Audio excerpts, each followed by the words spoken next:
પાર્થભાઈ ગાયત્રીબેન આ શેનું મોડેલ છે? આ ડિઝાસ્ટર મેનેજમેન્ટ. હા. અને ફરતું ચાર્યું. ફરતું ચાર્યું. ખેતરની અંદર ને? હા. બરાબર. ખેતરની અંદર ફરતું ચાર્યું. બરાબર. આ તમે જાતે બનાવ્યું છે? હો, જાતે. બરાબર. તો આ કોણે લખ્યું છે? તમે જાતે લખ્યું છે?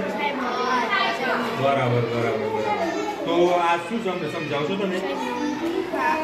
આ છે ડિઝાસ્ટર મેનેજમેન્ટ ફરતું ચાર્યું આનું નામ છે. આના નીચે એક મોટર લગાવેલી છે અને આ બધા તાર લગાવેલા છે ચારે છે અને વચ્ચે છે ખેત જેમાં પાક ઉગેલો છે.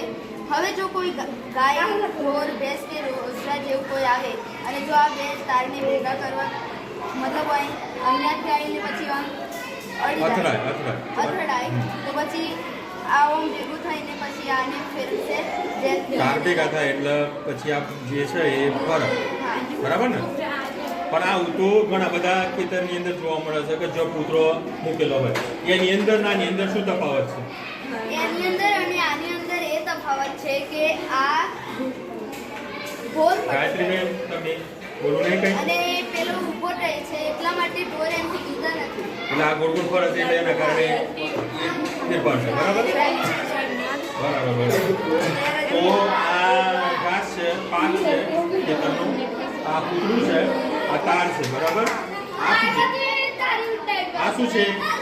આ ઓરડી છે બરાબર. તો પાણીની વ્યવસ્થા કઈ રીતે કરશો તમે? અહીંયા આગળ કૂવો બનાવી દેવાય ને? અહીંયા આગળ કૂવો બનાવીને અહીં પછી પાઇપલાઇન જેવું કરી દેશું. બરાબર. એનાથી એમ લાગે કે કૂવો છે. બરાબર. અહીંયા આગળ સોલર સેલ લગાવી દઈએ તો લગાવી દેવાય ને? લગાવી દેવાય. બરાબર બરાબર.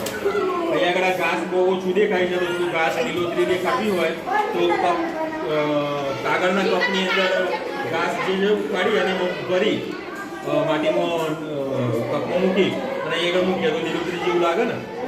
લાગે ને? બરાબર બરાબર. ચલો સરસ. સારું કામ કર્યું તમે.